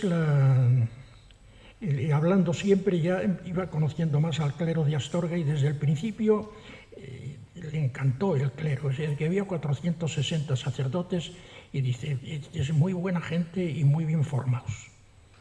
La impresión que iba cogiendo se le iba reafirmando. Y aquel verano, dice, la manera de ponerme en contacto con los sacerdotes y poderles decir cuál es el pensamiento y cuáles son los planes del obispo, y ver cómo reaccionan los sacerdotes y que me den sugerencias, es reunirles a todos. Yo que eran 460. Y les reúne en 3 grupos de 115, 120, en una tercera parte de cada arciprestazgo, que vinieran de 3 veces a reunirse en el seminario. Y les expone 4 temas. El obispo y los sacerdotes de la diócesis. El obispo y los sacerdotes actuando sobre la comunidad de los fieles de la diócesis, el obispo y los sacerdotes con la mirada a la nación española y a toda la Iglesia universal, antes del concilio, antes del concilio. El amor a los que sufren, plan de obras de caridad social, el plan Ponferrada. Entonces, el método de trabajo era, hablaba don Marcelo durante 3/4 de hora, 50 minutos, después se reunían en grupos de unos 15, cada grupo, hablaban de lo que habían tratado, segunda conferencia, tercera conferencia lo mismo, y al día se tenían que nombrar un secretario que levantara acta de lo que iban tratando, de los acuerdos y sugerencias que daban sobre estos temas. El secretario lo tenía que hacer por la noche y al día siguiente por la mañana lo primero que hacían era leer el grupo, el acta que habían hecho, firmarlo todos, para que saber quiénes habían asistido y saber los nombres de los que formaban cada grupo y de lo que decían, para poder conocer a los sacerdotes y después, de acuerdo con el vicario general, con el canciller secretario, con el provisor, ir pensando en hacer los nombramientos. Bueno, y así fue, y entonces es cuando nombra al rector, a don José Anta, que está por aquí, es el único superviviente de los que quedan de entonces, todos los demás han fallecido, y nombra de rector del seminario menor a don Gonzalo, que en paz descanse, don Gonzalo Fernández, que era el rector de las Ermitas, todos estos profesores, además de otros nombramientos parroquiales, y así dos párrocos de Ponferrada, porque en Ponferrada había 2 parroquias de siempre, y una parroquia que habían fundado en tiempo de don José Casteltor, que en paz descanse, la de Flores del Sil, de Cristo Redentor. Pero tuvo que nada más llegar, se enteró, estudió el asunto de Ponferrada, consultó, y a los 2 meses de estar aquí cesó a los 2 párrocos que había, y es cuando fueron don Matías Pérez Cubero y don Miguel a la Encina, no recuerdo el apellido, y empezaron el nuevo... Don Miguel Sánchez Ruiz estaba de coadjutor en la Encina. Estábamos en la Encina. Sí. Bueno, y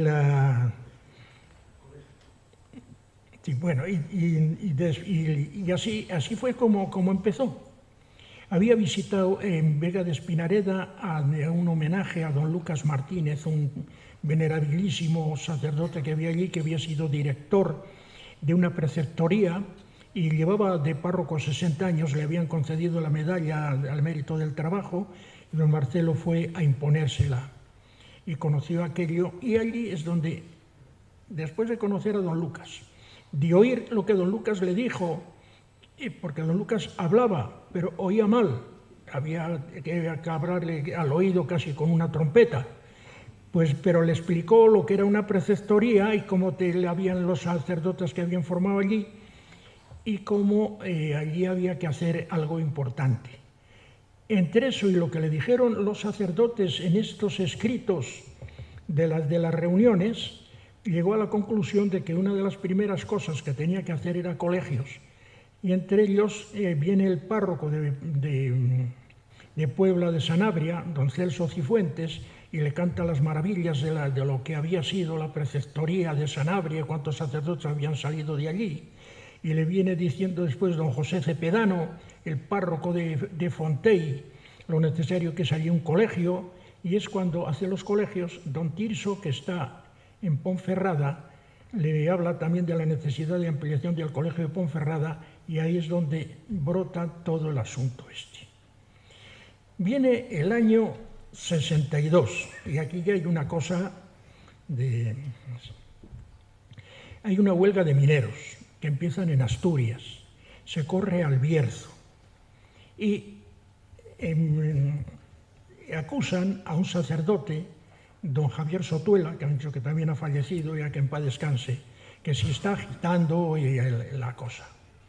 Entonces vienen las denuncias al arzobispo, al obispo, entonces don Marcelo le llama, y viene un día a verle que le cita un día para un día por la mañana, y se presenta por la tarde cuando estamos los sacerdotes con el obispo viendo una película en el Cine Capitol que he visto que ha desaparecido, y hay un grupo de viviendas. Era una película religiosa y el dueño del cine había invitado al clero un poco, pues como obsequio al clero y como publicidad de la película. Cuando estamos a la mitad de la película se presenta don Javier Sotuela, está allí, termina, se acerca a don Marcelo, he venido hoy porque me está siguiendo la policía y me está molestando la policía. Y por si acaso mañana a lo mejor no puedo coger el tren o me impiden coger el tren. He venido por si acaso con un día de anticipación. Y han venido siguiéndome 2 policías y enseñándome las esposas y pasando delante de mí como amenazándome. Bueno, venga, vamos allí al obispado y me lo cuenta todo. Al salir, le dice, ahí enfrente, muy cerca de donde estaba la notaría, por eso ayer preguntaba por ese rincón de ahí, muy cerca, de frente a donde estaba la notaría entonces de don Gabriel Crespo. Y aquellos 2 que están allí son los policías que me vienen siguiendo. Don Marcelo, póngase a mi derecha. Y me dijo, tú, Santiago, ven aquí con nosotros. Y entonces va derecho, vengan conmigo. Derecho desde el Cine Capitol, donde estaba, derecho por la calle donde están los policías. Y pasamos por delante de ellos, se para don Marcelo y dice, buenas tardes tengan ustedes. Buenas tardes. Seguimos andando hasta la plaza de San Miguel. Llegamos allá, volvimos, habían desaparecido los policías y ya no volvieron a molestarle más ni volvieron a aparecer por ningún sitio. Eso se empezaba la cosa. El 1 de enero de ese año 62 ya formó el Instituto de Formación. Que quizá la cena está pidiendo ya termino, que prestemos atención. Cuando queráis. Mira, pues solamente decir obras, mira, voy a saltar. Las obras, se han hecho muchas cosas, que hizo muchas obras. Hay una de la que no se mienta y parece que salió por generación espontánea, que fue el arreglo, la restauración de la torre oeste de la catedral. Los mayores recordarán que la torre de la catedral estaba rajada y se hablaba siempre, esta está rajada porque se cayó con el terremoto de Lisboa, en 1755. Pues aprovechando la amistad con el director general de Bellas Artes, que había sido catedrático en Valladolid, don Graciniano Nieto, logró que el año 1965, con subvención de Bellas Artes, subvención del Ministerio de Información y Turismo, porque aquel año era Santo Compostelano y era una gran publicidad que estuviera terminada la torre, se terminó la torre de la catedral. En el libro de actas del Cabildo probablemente aparecerá esto. Pues las 2 visitas del nuncio, en la segunda al salir del obispado, y yo lo oí, y como lo oí, le dice el nuncio, bueno, pero vaya haciéndose a la idea que usted va a estar aquí poco tiempo. Y le dijo don Marcelo, mire, déjese de cosas de esas, tenía mucho trato con el nuncio Riveri, que hay cosas más importantes. Pero al año siguiente, cataclac. Cuento 3 anécdotas es así, aunque lleguemos tarde a cenar. 3 anécdotas curiosas.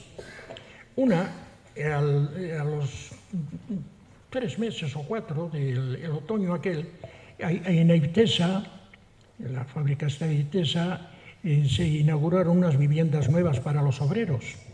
Y vino el gobernador y tal. Y el obispo fue a bendecirlas. Después de bendecirlas, echó un discurso que creo fue una soflama de don Marcelo cuando se ponía y le salía, vamos, hasta el último. Y a continuación, había poca práctica de micrófonos entonces. Dice el que iba un poco de mantenedor del acto. Y ahora dirá unas palabras el señor gobernador. Tiene el micro delante el gobernador, sin darse cuenta que está abierto, hace así, echa un taco y dice, ¿quién habla ahora? Bueno, todos le oyeron. Iba a visitar por las tardes, muchas tardes, a los sacerdotes Los que estaban alrededor de 30-35 kilómetros alrededor de Astorga ya podían suponer que cualquier día se les presentaba el obispo a fumar un cigarro y a tomar un café si le invitaban. Y ya empezaron a tomarse, a gastarse bromas unos y otros, que viene el señor obispo, que está ahí el señor obispo, que prepara el café, que prepara un cigarro. Bueno, pues fuimos a Castrotierra y había unos sacerdotes que llamaban, no sé si era José Manuel o Juan Manuel. No sé si era Juan Manuel o José Manuel. Total, murió, bueno, sí, Dios se llamaba, si era mayor que yo, pues eso, bueno, llamamos a la puerta y sale su hermana y dice, José Manuel, el señor obispo, está aquí el señor obispo, y se oye desde dentro, desde el pasillo, pase el señor obispo hasta la cocina. Estaba la puerta abierta y llegó el señor obispo hasta la cocina. El brinco que pegó, yo creo que dio en el techo.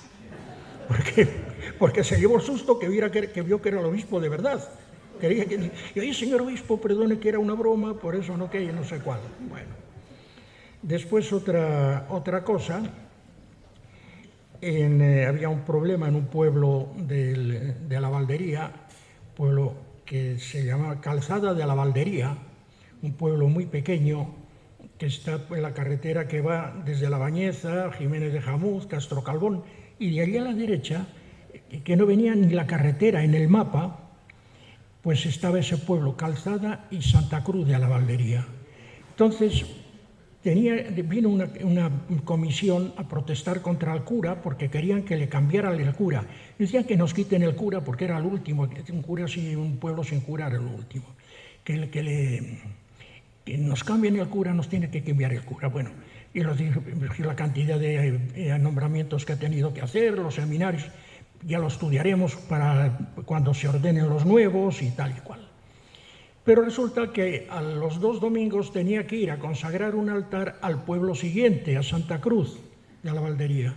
Llegamos y dice el chofer, señor obispo, es que yo esta carretera no la conozco muy bien. Llegamos a Calzada y hay una curva y dice, es que no sé cuál de las dos es, si es lo de la izquierda o lo de la derecha. Y había uno paseando, un hombre allí paseando, y vamos a preguntar a este señor, y dice don Marcelo, pues con la cara de despistado que tiene, no sé si sabrá orientar. Total, que oiga, para ir a Santa Cruz y por aquí, se mete el coche por allí, además que entre el coche empieza a tocar las campanas de la iglesia, y resulta que nos engañó y nos mete en el pueblo, en la plaza del pueblo donde están esperando todos, a que vaya el obispo, porque sabían que iba al otro pueblo y le engañaban. Para allí el obispo se baja, ¡viva el señor obispo! ¡Viva el señor obispo! Los otros, ¡que nos cambie el cura! ¡Que nos cambie el cura! Bueno, los de la comisión, que entre en la iglesia, por favor, que somos un pueblo pobre, pero nos tiene que entrar a la iglesia, que no sé... Bueno, entra a la iglesia y les dice lo mismo. Miren ustedes, comprendo pues lo que me han dicho el otro día estos señores, lo que dicen ustedes, pero ahora no puedo porque ha habido muchos nombramientos, no puedo hacer ahora más nombramientos y tal. ¡Que nos cambie el cura! Bueno, ya les voy a dar la bendición que me esperan en el otro pueblo. Según sale, uno que está aquí, una mujer que está aquí al lado del pasillo, el que está al lado suyo la empuja, la mete en el centro y le dice, señor obispo, por lo menos hágalo por esta mujer que tiene 14 nietos dominicos. Y dice, usted 14 nietos dominicos, una mujer pues de pueblo, tapada con su mantón y así. Sí, señor obispo. Y ella, lista como una ardilla, saca y dice, mire, aquí está la fotografía, los 14 conmigo. Y efectivamente, 14, y dijo, pues sí, es que esta es una razón que no se me va a olvidar mientras viva. 14 nietos dominicos en una familia, señor obispo. Y después ya voy a terminar, porque esto ha sido lo de, yo creo que si era Burganes o Bercianos del Valverde, el pueblo de don Liberto. Cuando fuimos una tarde, un domingo, que estaba don Liberto diciendo, señor obispo, no se marche sin ir a mi pueblo porque se lo he prometido y tal y cual. Y entonces, bueno, pues ya había sido lo de Barcelona, había habido manifestaciones contra don Marcelo, había habido manifestaciones de curas contra la policía, habíamos vivido ya entrada de policía en el convento de los capuchinos. O sea, que venimos de ambiente de manifestaciones. Bueno, y venimos aquí, don Marcelo de administrador apostólico, y dice don Liberto, el domingo por la tarde voy. Y nos vamos en el Land Rover que tenía el obispado, los sacerdotes del seminario, los que pasaban cada noche a jugar a la baraja y allí a la tertulia, no hacer nombramientos, que de eso no se hablaba nunca, pero fue a concelebrar. Y si nos presentamos en este pueblo, con el obispo, otros 6 sacerdotes a concelebrar, más el cura del pueblo, más don Liberto que había ido antes, tal. Y bueno, pues una fiesta tremenda. Llega la misa, empieza la misa, todos muy atentos. Llega el momento de la homilía y dice don Marcelo, que empezaba así siempre, reverendo señor cura párroco, reverendo y querido don Liberto, reverendos sacerdotes concelebrantes, todos atentos, queridos feligreses de Bercianos de Valverde, decir eso y levantarse 15 o 20 mujeres corriendo hacia la puerta. Y don Marcelo, que ya venía de manifestaciones de Barcelona, quedó cortado. Y se mira a don Liberto y al párroco y dice, ¿las he ofendido en algo? Yo creo que no. Y dicen ellos, perdone, es que se nos olvidó decirle que a lo mejor a media misa venían las ovejas y tenía que salir cada una a recoger las suyas. Pero ya verá cómo vuelven enseguida. Bueno, y termino ya con una cosa de consideración, porque como me han puesto así de caldo del cocido maragato, pues me dijeron que el caldo que era para llenar los huecos, pues un hueco que conviene tener en cuenta. Esta mañana don Juan Miguel Ferrer, y hablan siempre del rito mozárabe, de los 3 grandes cardenales que hicieron el rito, uno que lo salvó, otro que lo mantuvo y otro que lo ha reformado de acuerdo con el Concilio Vaticano II. Cisneros, Lorenzana y don Marcelo. Pues tenemos que ser un poco conscientes de una cosa, que Astorga ha tenido mucho que ver con la reforma del rito mozárabe. Miren, el cardenal Cisneros, cierto que nació en un pueblo de Madrid, en Torrelaguna, fue antes diócesis de Toledo, después diócesis de Madrid, ahora diócesis de Alcalá. Pero sus padres eran de Cisneros, un pueblo de tierra de campos, muy cercano al pueblo, a 18 kilómetros de Fuentes de Nava, pueblo de don Manuel, de donde era la madre de don Marcelo y de murió don Marcelo. Bien, Castilla y León, ahí no interviene Astorga. Pero el cardenal Lorenzana era natural de León, capital, y estudió en Vega de Espinareda, Astorga. Así que algo tiene Astorga con el cardenal Lorenzana. Don Marcelo fue obispo de Astorga. Así que de los 3 grandes cardenales que han hecho la defensa, el descubrimiento y la reforma del rito mozárabe, 2 están muy vinculados con Astorga. Y dicho esto, pues solo me queda decirles que de verdad que agradezco mucho que me hayan invitado. Soy el que más tiempo convivió con don Marcelo y por lo tanto, pues todo lo que digan de don Marcelo bueno, como se ha dicho aquí, pues para mí es un motivo de alegría y sobre todo un motivo de gratitud y además un motivo de gratitud a ustedes y de felicitación por la paciencia que han tenido a aguantarme. Y muchas gracias y nada más. Y falta una cosa así.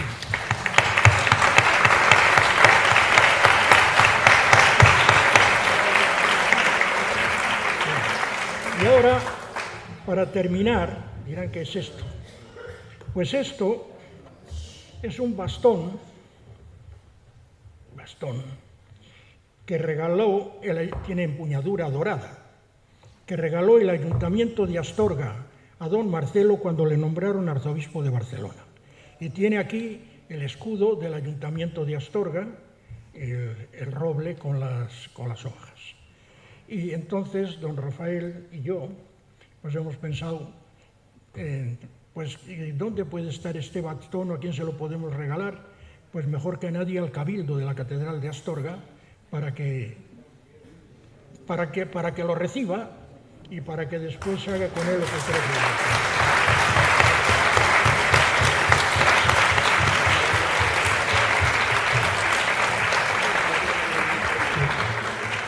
Agradecemos a don Manuel, a don Rafael y a don Santiago las intervenciones tan preciosas que nos han hecho de don Marcelo. Perdonen el que nos hayamos extralimitado en el tiempo. Don Marcelo, en Fuentes de Nava, tenía un cuadro en la pared que decía: los amigos de verdad son amigos para siempre. La diócesis de Astorga así lo siente y lo celebra con este homenaje. Gracias por el obsequio de su presencia.